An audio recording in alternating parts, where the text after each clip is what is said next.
menjadikan kamu, dan kepadanya kami akan mengembalikan kamu, dan daripadanya kami akan mengeluarkan kamu pada yang lain.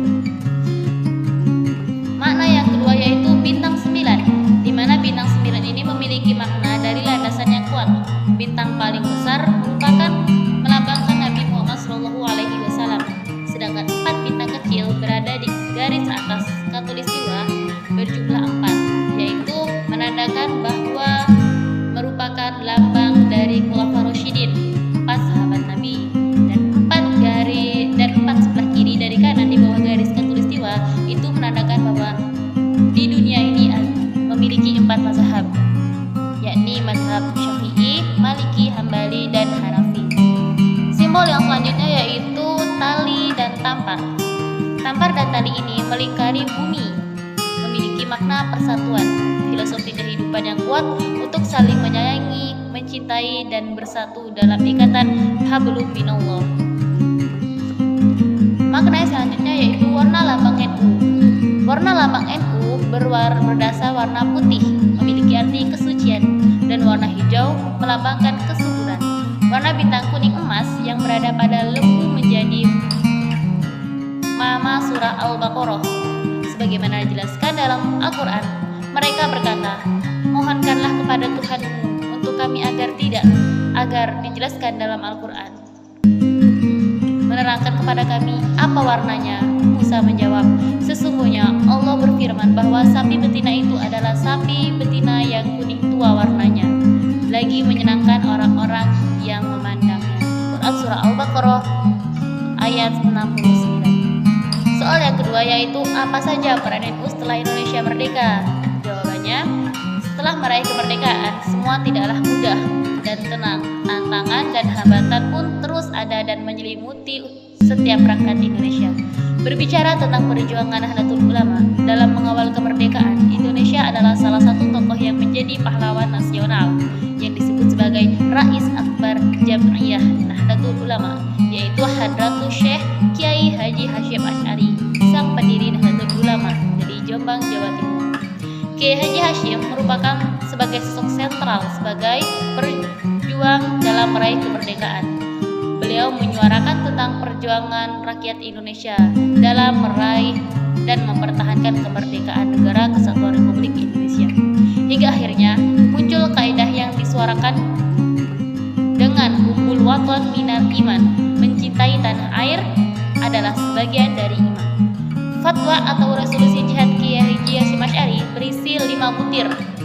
Seperti tertulis dalam biografi Kiai Hasyim Asy'ari, butir pertama, resolusi jihad berbunyi, kemerdekaan Indonesia yang diproklamasikan tanggal 17 Agustus wajib dipertahankan. Kedua, Republik Indonesia sebagai satu-satunya pemerintahan yang sah harus dijaga dan ditolong. Yang ketiga, musuh sebagai satu-satunya pemerintahan yang sah.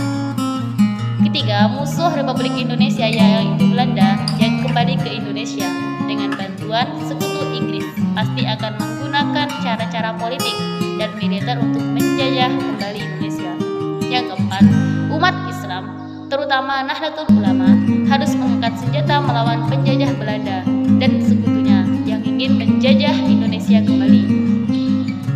Yang kelima, mereka tinggal di luar radius tersebut harus membantu dan membentuk material terhadap mereka yang berjuang.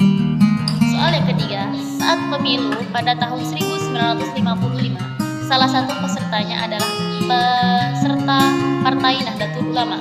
Bagaimana menurut pandangan Anda ketika Nahdlatul Ulama berubah dari organisasi kemasyarakatan atau ormas menjadi partai politik? Menurut saya, bagi Nahdlatul Ulama, menjalankan komitmen tersebut sesungguhnya adalah pekerjaan yang tidaklah mudah karena pusaran politik praktis belum begitu akrab. Pada Orde Lama, misalnya, Nahdlatul Ulama menjadi bagian dari Masyumi, lalu pada pemilu 1955 memisahkan dari partai politik.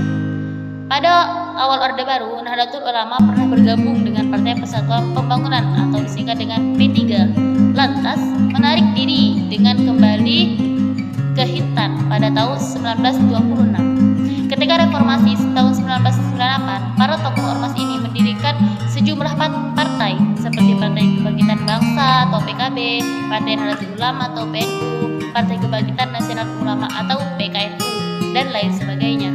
Tetapi bukan berarti Nahdlatul Ulama ini secara jamiah organisasi tidak bisa melepaskan, tetapi bukan berarti NU terutama secara jamiah organisasi ini tidak bisa melepaskan dari politik praktis.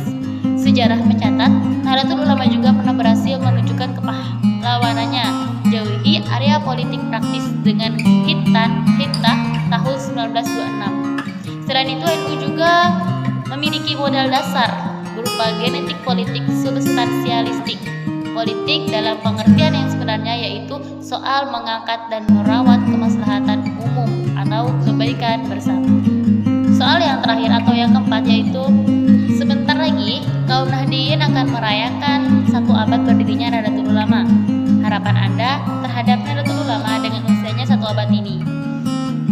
Saya menjawab, Nahdlatul Ulama ini berdiri dengan tujuan utama melaksanakan misi ketuhanan di muka bumi, yakni rahmatul lil alamin. Nahdlatul Ulama juga tidak didirikan untuk menjadi rahmatan lil Islam, rahmatan lil Nahdliyin atau rahmatan lil Indonesia. Fungsi dan tujuan utama Nahdlatul Ulama ialah sebagai instrumen untuk mewujudkan kesadaran keagamaan baru dan mewujudkan misi utama ketuhanan itu. Islam rahmatan lil alamin, jangan sampai NU dijadikan sarana oleh pengurusnya sendiri untuk mewujudkan egoisme individual, apalagi menjadi institusi sosial keagamaan yang kaku, terkotak-kotak, dan seperti penjara dari pengurusnya sendiri untuk berhubungan dengan institusi lainnya di Indonesia. Tema peringatan Harlah 1 Abad NU ini yang diangkat dari PBNU adalah mengidayakan Nahdlatul Ulama menjemput abad kedua menuju kebangkitan baru. Tema ini ditetapkan berdasarkan pada salah satu hadis Rasulullah SAW tentang adanya pembaharuan di setiap 100 tahun. Allah Subhanahu wa Ta'ala setiap 100 tahun membangkitkan di kalangan umat ini pembaharuan. Kata Gus Yahya menerjemahkan sebuah hadis sahih yang diriwayatkan oleh Imam Abu Dawud. Logo Harlah 1 Abad NU berbentuk angka 1 dengan warna hijau. Dalam logo tersebut stilasi makna angka 2 yang berbentuk bintang berwarna keemasan memberi nuansa selebrasi. Maknanya angka 1 berwarna hijau menunjukkan seabad kiprah berdirinya NU dalam menegakkan diri sebagai organisasi umat Islam terbesar. Bentuk pita memberi kesan gerakan tumbuh melingkup. Angka 1 melambangkan visi dan proyeksi NU untuk mengidayakan NU dalam menyebut abad keduanya dengan membangkitkan baru, sementara warna emas mencerminkan optimisme dan melambangkan visi mulia yang hendak diraih. Itulah makna dari balik logo NU yang 1 abad. Mungkin sekian yang bisa saya sampaikan, kurang dan lebihnya mohon maaf. Wallahu muwaffiq ila aqwamit thoriq. Wassalamualaikum warahmatullahi wabarakatuh.